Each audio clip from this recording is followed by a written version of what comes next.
रिश्तेदार अच्छे हैं, सब कुछ है घर में, पर शांति क्यों नहीं है? उसका एक कारण है, पहले होता था रसोई घर, अब हो गया किचन। किचन का मतलब किच-किच घर। रसोई घर और किचन में अंतर है। रसोई घर में रोज भोजन के बाद में पोछा लगता था, या भोजन बनने से पहले सुबेरे माताएं एक कपड़ा गीला कर कर पोता लगाती थी, उसके बाद में चूल्हा जलाती थी। आज के जमाने में तो बिना नहाए, बिना मुख धोए, भले तुम बिना नहाए तुम अपनी जगह पर हो गए, हो सकता है तुम्हारी नींद ना खुलती हो, लेट खुलती हो, पर जब भी रसोई घर में चाय की हंडी चढ़ाओ, चाहे तुम चाय बनाओ, सबसे पहले अगर गैस चालू कर रहे हो, अग्नि को प्रकट कर रहे हो, रसोई घर में भोजन बना रहे हो, तो पहले उस रसोई घर में भोजन से 3 दोष उत्पन्न होते हैं। उस 3 दोष को मिटाने के लिए पहले एक कपड़ा गीला कर कर, भले पत्थर क्यों ना है, उसको पोंछ देना चाहिए, तो 3 दोष समाप्त हो जाते हैं। घर में से क्लेश, अशांति समाप्त हो जाता है। भोजन में 3 दोष होते हैं। पहला जाति दोष, दूसरा निमित्त दोष, तीसरा आश्रय दोष। कौन कौन से 3 दोष हैं?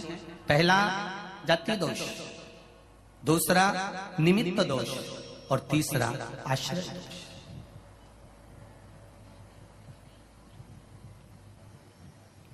मतलब रसोई घर में जो तुमने भोजन निर्माण करा है, उसमें अगर कुछ गलत चीज बन गई है, कोई प्याज लहसुन का भोजन बन गया, या कोई आदि मांसाहार से जुड़ा हुआ भोजन बन गया है, तो वो दोष ना रहे। दूसरा, भोजन जो बनकर तैयार हुआ है, उस भोजन पर घर में 4-5 माताएं रहती है, तो कोई ना कोई रजस्वला होती ही रहती है। किसी ना किसी को रजो धर्म तो रहता है, कोई का कभी रजो धर्म आता है, कोई का कभी रजस्वला धर्म आता है, किसी का कभी रजस्वला धर्म आता है। तो भोजन जो बनकर रखा हुआ है या भोजन बन रहा होता है, उस भोजन पर रजो धर्म धारण करने वाली स्त्री की अगर दृष्टि पड़ रही है, या उसका कोई हाथ लग गया है उस भोजन बनते हुए वस्तु में, तो उसका दोष समाप्त हो जाए। तो दूसरे नंबर पर आता है निमित्त दोष, और तीसरा दोष आता है आश्रय दोष। अपन कहां से चलकर आए और रसोई घर में प्रवेश कर कर अपन ने भोजन बनाया, अपने पांव की पादुका या अपना चरण में जो रज कहीं बाहर की गलत आकर प्रवेश कर गई है, तो वो दोष ना रहे। इसलिए भोजनशाला में भोजन बनाते समय और भोजन बनाने के बाद अगर तुम सुबेरे सुबेरे पोछा नहीं लगा सकते, तो रात्रि में जब तुम्हारा भोजन पूर्ण हो जाए, या सुबेरे का भोजन जब तुम्हारा पूर्ण हो जाए, उसके बाद में एक कपड़ा लेकर उस भोजन के प्लेटफॉर्म को, उस रसोई घर को एक कपड़े से तुम्हें नोकर, उस रसोई घर में जहां अन्नपूर्णा निवास करती है, उस रसोई घर में अगर पूरे परिवार को एक जैसा लेकर चलना है, अशांति नहीं चाहते हो, भाइयों में क्रोध नहीं चाहते हो, पूरा परिवार प्रेम से रहना चाहता है, तो धन से ज्यादा उस पोछे पर ध्यान देना पड़ेगा कि भोजन होने के बाद एक कपड़ा फेरा जाए।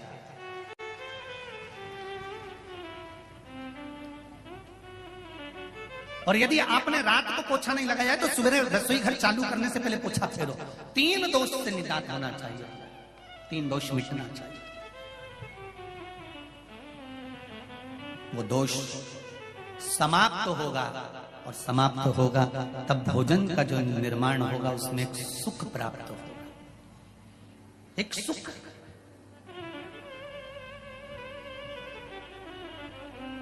और भोजन बनाते समय आपका चित्त, वृत्ति, मन तीनों भगवान के उस भोजन भाग में होना चाहिए। हिटलर की एक बात याद रख लें, हिटलर की किताब पढ़ना, उसमें मिलेगा आपको, हिटलर जिस देश पर आक्रमण करता था, जिस प्रदेश पर आक्रमण करता था, हिटलर जिस देश पर आक्रमण करने वाला होता था, पहले अपने गुप्तचरों को भेजता था, पता कर आओ कि उस देश में जिसमें मैं आक्रमण कर रहा हूं, वहां के लोग बैठते हैं तो झुककर बैठते हैं कि तनकर बैठते हैं। हिटलर अपने गुप्तचरों को भेजता था केवल उस देश में देखने के लिए कि झुककर बैठते हैं कि तनकर बैठते हैं, साधारण बैठते हैं कि दीवार से टिक कर बैठते हैं। केवल हिटलर ये पता करता था, और हिटलर के गुप्तचर जाते थे और जिस देश में देखकर आते थे कि वहां के लोग तनकर बैठे हुए हैं, हिटलर उस देश में कभी आक्रमण नहीं करता था। हिटलर उस देश में आक्रमण करता था जहां के लोग जब बैठते हैं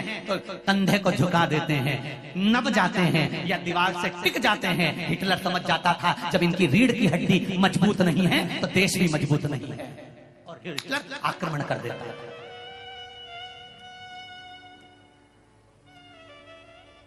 हिटलर उस देश पर आक्रमण कर देता जिसकी रीढ़ की हड्डी मजबूत नहीं। इसलिए हमारा शास्त्र कहता है, हमारा योग आश्रम कहता है, हमारा पतंजलि कहता है, हमारा योग कहता है, हमारे वेद और हमारे शास्त्र कहते हैं कि शिव की आराधना करते समय, शंकर का भजन करते समय, शिव आराधना में लगते समय, शंकर को जल चढ़ाते समय, शिव का पंचाक्षर मंत्र, षडाक्षर मंत्र या श्री शिवाय नमस्तुभ्यं बोलते समय आपकी चित्त वृत्ति और आपकी रीढ़ की हड्डी एकदम सटीक होना चाहिए। और शंकर से गुणानुवाद करते समय, भगवान का भजन करते समय आपका हृदय उस परमात्मा में रमा होना चाहिए। चित्त रमा।